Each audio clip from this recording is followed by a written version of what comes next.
يا صباح الفل والياسمين والرضا من رب العالمين.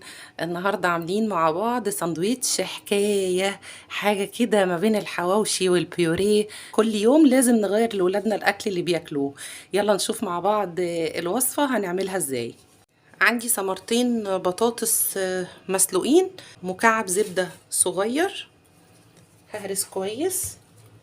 مهم تكون البطاطس سخنة علشان الزبدة تسيح. هنحط بابريكا، رشة من جوزة الطيب مطحونة، فلفل اسود، ونقلب. المكون ده اختياري بس هو بيخلي الساندوتش في حتة تانية خالص. الكمية هتكفي تعمل 4 رغيفة بلدي. خلاص هرسنا كويس. عندي مكون برضو اختياري هنا، اقدر احطه حار او بارد، وانا النهارده هحطه حار علشان يخلي لي طعم الساندوتش كده سبايسي وجميل. يلا نشوف هنعمل الساندوتش ازاي.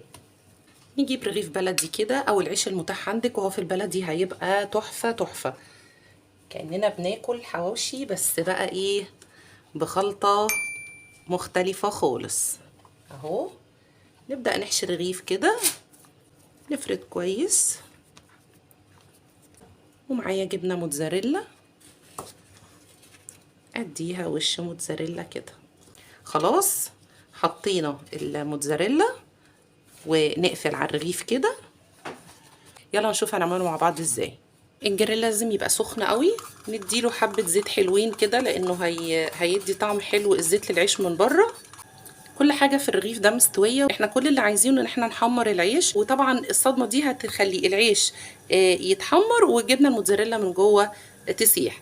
نديله صدمة من ناحيتين ونقدمه مع بعض ونشوف شكله النهائي ازاي. الساندوتش خلص وطالع جنان وتحفة، الجبنة ساحت جواه. يعني انا عايزة اوريكم المنظر قد ايه مغري وفظيع. البطاطس بقى مع اللحمة مع الجبنة مع كل حاجة، كله ساح مع قلب بعضه. شايفين الجبنة بتمط وتحفة ازاي، تحفة. الوصفة سهلة جدا جدا وكل محتوياتها موجودة في قلب البيت. أتمنى تجربوها. لو الفيديو عجبكم نعمل شير ولايك، وتابعوني على قناة اليوتيوب وصفحة الفيسبوك للشيف شيماء ممدوح، وأشوفكم في ساندويتش جديد قريب إن شاء الله.